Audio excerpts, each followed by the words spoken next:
Let's restart this all over again. Here with Connor Zilisch, drive for the number 88 Junior Multisports entry. You're heading into today's playoffs, 82 points above. Does that change your strategy at all heading in today's race at Talladega? Yes and no. I'm not going to be super aggressive to go get stage points or super aggressive, to put myself in a bad spot. But at the same time, I want to run well and have another good finish. So, come the final stage, hopefully we've gathered up some stage points and have a little bit of something to lean on and can just go out and race forward and see what we can do. And, obviously I got teammates that are below the cut. So, trying to be a team player and help as much as I can with, all three of my teammates. So, we'll see. We've got a lot of work to do as a group to get everyone in, and hopefully we can, make that happen. With how the race ended here in April, what are the feelings coming back here? I'm not really too worried about what happened in April. As a race car driver, you got to accept those things sometimes, and although it's definitely something that has crossed my mind, I'm not scared to roll out on the racetrack here or anything. It's just, as a race car driver, every time you get in, you take the risk of that stuff happening, and especially here at a track like Talladega. But I love Talladega. It's fun for me, and it's a skill that I'm still trying to get better at. So each opportunity I get, I enjoy. Just like, how do you approach a similar situation? Do you still try to make that block? You're worried about being hesitant when trying to make blocks? I think in where I'm at right now, I don't think I'm going to pull down and try and make that block. And even any time, I think that was early to make that move when I did in the spring. There's still a long way to go, and I think you kind of forget that sometimes when it's the last lap. You think it's the last lap, but really there's a lot of runs left to be built. So definitely I would let that run go and try and fight back for it off of 4 and see if I can make something happen there. And also I just need to finish today to get some points. So there's no reason for me to be making crazy blocks like that on the last lap. How crucial is it to be 57 points above going into next week? No matter what, we're going to be in a good spot going into Martinsville, whether it's locking in or being way above the cut. So it'd be nice to lock in and not have to worry about it at all and just go to Martinsville and race for fun and have a weekend off before we go to Phoenix. But, I feel like we're going to do what we can that's in our control today to try and, make this race go as well as possible. But, with that, anything can happen.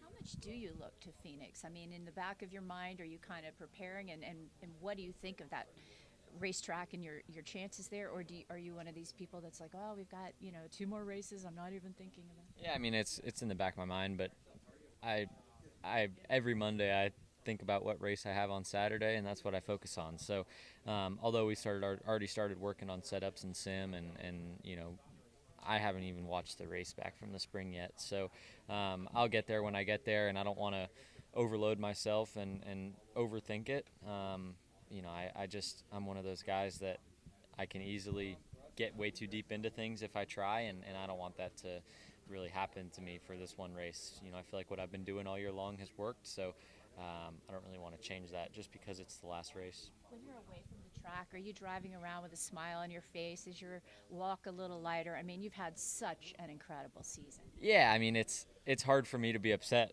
with how the year's gone, and it's definitely helped my day-to-day life and my attitude and everything. So, it's something that I've definitely learned is a good attitude goes a long way, and I'll try and remember that next year when things aren't going as well, and just try and stay positive as much as I can. But it's obviously been very easy for me to do that this year with how well the year has gone. But I do feel like confidence and attitude definitely affects the way you perform on the weekends.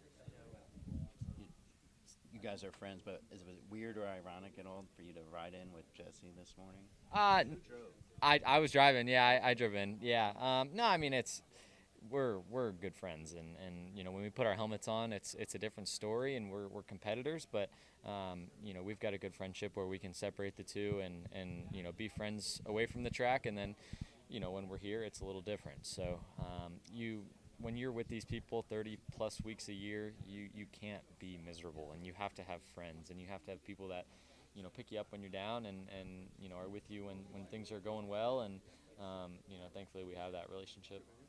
You say you like Talladega. Not everybody does. Do you feel like you have to like this style of racing, enjoy it to be successful at it? No, I don't think so. I think there's guys that are really good at it that still don't like it, but I think the main reason I like it is because it's something I'm getting better at and learning at. I think, after long enough, I'll probably get in that boat too, where it's, you dread coming to these places, and especially, if I have a family, and I don't want to have to see, or I don't want, my kids have to watch, me wreck really hard or anything like that. So,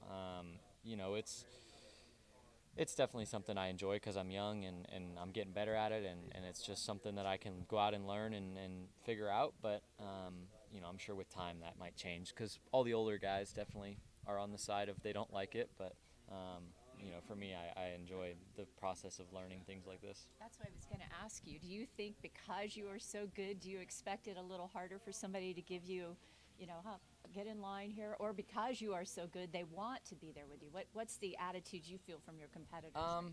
I mean, when guys like Austin Hill go to the speedways, everybody works with them because they know he's good and you can trust him. But, with that, I don't think people probably want to see me win another race. So, I don't know if it would shock me if they don't help. But, I feel like people always want to work with the good, fast guys who are going to get to the front, and hopefully I can be that guy today.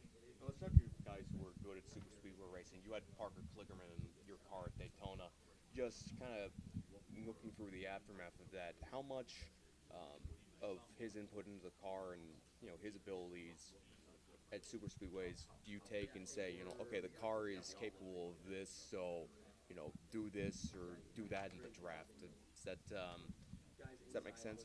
Yeah, I mean, it does, but it didn't take him winning in my car at Daytona to know that my cars are capable of winning. I feel like I knew that already, and I feel like it was cool to watch him win, but I wouldn't really say that it gave me a boost of confidence. When Kyle went out and kicked ass in my car, it definitely, picked me up and told me, I told myself, man, I got to go out and do that, right? The guy that's really good got in my car and kicked their ass, so I should be able to go do that too, and it lit a fire under my butt. But I feel like Parker winning at a speedway was a little different than that scenario.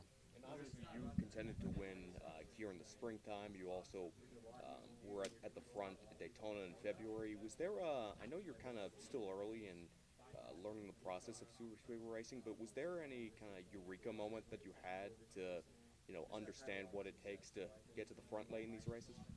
I feel like I've found my way to the front in all of them at the end of it, and I feel like I don't know how or why, but I have. But it definitely it's hard, and it's definitely a skill. There's luck involved, but there's also a lot of skill involved too. That's why you see a lot of the same guys winning these races in both Xfinity and Cup. So yeah, I'm excited for today.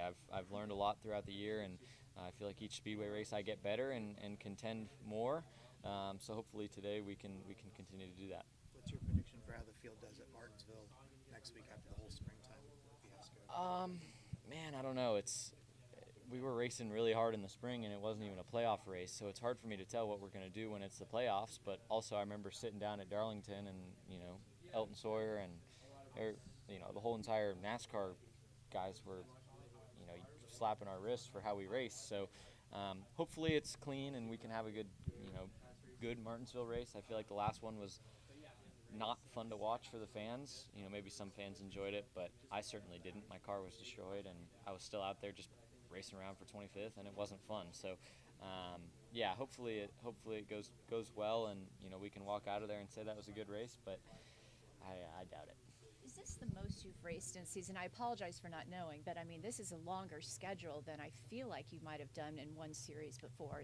I've never done a series that's been more than 30 races like this, but I've raced this much in a year. Okay, and so is it helpful to have that kind of repetition, I would assume? Yes, it's definitely been nice for me to be able to focus on one thing all year long, and I said that coming in, and I said it would help me, but it certainly has. Just knowing each week I'm getting back in the same car, and I know what to expect, and I can continue to build on one thing. It's certainly been nice for me to be able to do that and just grow each week as a driver in the same car.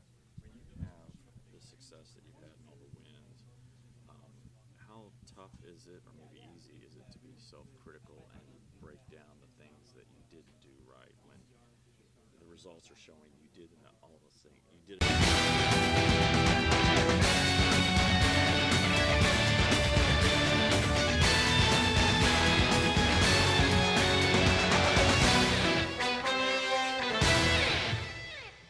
I'm Caleb Barnes with Frontstretch.com. Come back soon for more great racing videos, and if you like us, don't forget to hit the subscribe button.